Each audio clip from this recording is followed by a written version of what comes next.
Infinite पाठशाला में आप सभी का स्वागत है। देखिए, साइबर सुरक्षा की दुनिया में ना नेटवर्क ही सब कुछ है। मतलब अगर आप नेटवर्क को ही नहीं समझते तो आप असल में कुछ भी सुरक्षित नहीं कर सकते हैं ना।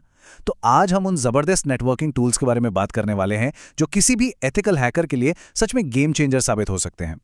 तो सबसे पहला सवाल, एक एथिकल हैकर का सबसे पावरफुल, सबसे ताकतवर हथियार आखिर है क्या? जरा सोचिए इस बारे में। ये एक ऐसा सवाल है जो इस पूरी बातचीत की नींव रखने वाला है। और इसका जवाब पता है क्या है? वो किसी एक टूल में नहीं छुपा है। बिल्कुल नहीं। असली ताकत इस बात में है कि आप नेटवर्क को देखते कैसे हैं, आपका नजरिया क्या है।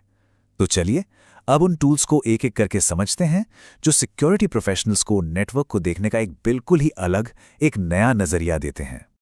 तो ठीक है, शुरू करते हैं। हमारा सबसे पहला और सबसे जरूरी टूल है वायर शार्क। इसको आप ऐसे समझिए कि नेटवर्क की दुनिया का सीसीटीवी कैमरा है। और मैं मजाक नहीं कर रहा, ये सच में सब कुछ देखता है। तो सवाल ये है कि वायर शार्क असल में करता क्या है? कल्पना कीजिए कि आपके नेटवर्क में ना डेटा की एक नदी बह रही है। वायर शार्क उस नदी में से मैं कह रहा हूं हर एक डेटा पैकेट को पकड़ता है और उसे आपके सामने खोल कर रख देता है। चाहे वो एक सिंपल सा लॉगिन रिक्वेस्ट हो या फिर किसी मैलवेयर का छुपकर होता हुआ कोई कम्युनिकेशन, कुछ भी इसकी नजरों से बच नहीं सकता। और ये आपको जो डिटेल्स देता है ना, वो कमाल की है। आप देख सकते हैं कि डेटा कहां से आ रहा है और कहां जा रहा है। मतलब सोर्स और डेस्टिनेशन आईपीज, कौन कौन से प्रोटोकॉल्स यूज हो रहे हैं, क्या ट्रैफिक में कोई अजीब सा अचानक से उछाल आया है। और सबसे बड़ी बात, आप पैकेट के अंदर के डेटा को भी देख सकते हैं। ये सचमुच आपको आपके नेटवर्क का पूरा हाई डेफिनेशन सीसीटीवी फुटेज दे देता है। चलिए इसको एक रियल लाइफ सिचुएशन से समझते हैं। मान लीजिए ऑफिस में कोई आकर कहता है, यार नेटवर्क बहुत स्लो चल रहा है। आईटी टीम को क्या लगेगा कि शायद इंटरनेट में कोई दिक्कत है। लेकिन जब एक सिक्योरिटी एक्सपर्ट वायर शार्क खोलता है तो उसे दिखता है कि एक कंप्यूटर लगातार किसी अनजान आईपी एड्रेस पर डेटा भेज रहा है। और बस एक छोटी सी नेटवर्क स्लो की शिकायत एक बहुत बड़े मैलवेयर इन्फेक्शन का पर्दाफाश कर देती है। और यहीं पर आपको प्लेन टेक्स्ट और एन्क्रिप्टेड ट्रैफिक के बीच का असली फर्क पता चलता है। सच कहूं तो सबसे बड़ा शॉक तब लगता है जब आप वायर शार्क में अपनी आंखों से यूजर नेम, पासवर्ड्स और कुकीज को प्लेन टेक्स्ट में नेटवर्क पर जाते हुए देखते हैं। मतलब कोई भी उन्हें पढ़ सकता है। और यही वजह है कि बार बार कहा जाता है कि पब्लिक वाईफाई पर कभी भी सेंसिटिव काम मत कीजिए। चलिए अब अपने दूसरे जबरदस्त टूल पर चलते हैं। इसका नाम है एनमैप। अगर वायर शार्क नेटवर्क का सीसीटीवी था जो बाहर से हर हरकत पर नजर रखता है, तो एनमैप को समझिए पूरे नेटवर्क का सीटी स्कैन। ये बाहर से नहीं बल्कि अंदर घुसकर हर एक अंक की, हर एक चीज की तस्वीर निकाल लेता है। आसान भाषा में कहें तो ये किसी भी टारगेट सिस्टम का पूरा ढांचा आपके सामने लाकर रख देता है।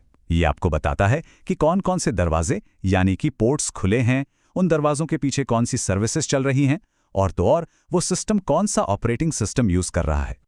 तो अभी सवाल उठता है कि आखिर क्यों हर अटैकर और हर डिफेंडर, मतलब हर रेड टीम और ब्लू टीम वाले का पहला हथियार एनमैप ही होता है? वो सबसे पहले इसी टूल को क्यों उठाते हैं? वजह सीधी है, क्योंकि शुरू में अटैकर एक तरह से अंधा होता है। उसे पता ही नहीं होता कि टारगेट सिस्टम में घुसने के रास्ते कहाँ हैं। एनमैप उसे तुरंत आंखें दे देता है। वो बता देता है कि सिस्टम के कौन कौन से दरवाजे खुले हैं, कहाँ पर पुरानी कमजोर सर्विसेज चल रही हैं। एक तरह से ये उन्हें लड़ाई का पूरा नक्शा थमा देता है। और एनमैप कई तरह के स्कैन कर सकता है, जैसे सिन स्कैन। ये अटैकर्स का फेवरेट है क्योंकि ये कनेक्शन को पूरा किए बिना ही जानकारी निकाल लेता है। मतलब ये बड़ा छुपके से काम करता है और पकड़ में नहीं आता। फिर है वर्जन स्कैन, जो आपको सर्विसेज का एग्जैक्ट वर्जन बताता है, क्योंकि पुराना सॉफ्टवेयर मतलब आसान शिकार। और फिर है एग्रेसिव स्कैन, जो एक ही कमांड में ओएस डिटेक्शन से लेकर स्क्रिप्ट स्कैनिंग तक सब कुछ कर देता है। अब आते हैं हमारे तीसरे टूल पर, जो अपने आप में वेब सिक्योरिटी का एक पूरा यूनिवर्स है, बर्ब स्वीट। एक बात साफ समझ लीजिए, अगर आप वेब एप्लीकेशन की पेन टेस्टिंग कर रहे हैं तो बर्ब स्वीट के बिना आप अधूरे हैं, पीरियड। ये टूल आपके ब्राउज़र और वेब सर्वर के बीच में बैठ जाता है, एक तरह से मैन इन द मिडल की तरह। ये हर रिक्वेस्ट को पकड़ता है और आपको उसे देखने, बदलने और फिर आगे भेजने की पावर देता है। आप इनपुट डेटा के साथ छेड़छाड़ करके एसक्यूएल इंजेक्शन या क्रॉस साइट स्क्रिप्टिंग जैसी कमजोरियां ढूंढ सकते हैं। और इसके जो रिपीटर और इंट्रूडर मॉड्यूल हैं, ओहो, वो तो आपको हजारों तरह के अटैक सिमुलेट करने की आज़ादी देते हैं। ये सच में एक वेब हैकर का प्लेग्राउंड है।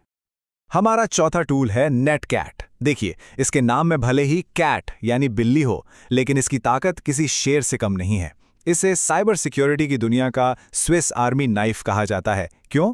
क्योंकि ये छोटा है, सिंपल दिखता है, लेकिन ये इतना वर्सेटाइल और पावरफुल है कि आप सोच भी नहीं सकते। ये छोटा सा टूल ना अनगिनत काम कर सकता है। पोर्ट स्कैनिंग तो कर ही लेता है, साथ में बैनर ग्रैबिंग भी करता है। मतलब ये किसी खुले पोर्ट पर दस्तक देकर पूछता है, हेलो, कौन हो तुम और तुम्हारा वर्जन क्या है। आप इससे फटाफट फाइलें ट्रांसफर कर सकते हैं और हाँ, किसी सिस्टम पर चुपके से बैकडोर भी बना सकते हैं। इसका मिशन बहुत सिंपल है, नेटवर्क पर किन्हीं भी 2 पॉइंट को जोड़ना, और बस इसी एक काम से इसके इतने सारे उपयोग निकल आते हैं। और नेटकैट की सबसे खतरनाक ताकतों में से एक है शेल्स बनाना, मतलब किसी सिस्टम का रिमोट कंट्रोल हासिल करना। रिवर्स शेल में क्या होता है, जो टारगेट मशीन है वो खुद अटैकर को कॉल करती है। इससे फायरवॉल को धोखा देना आसान हो जाता है, क्योंकि उसे लगता है ये तो एक आउटगोइंग कनेक्शन है।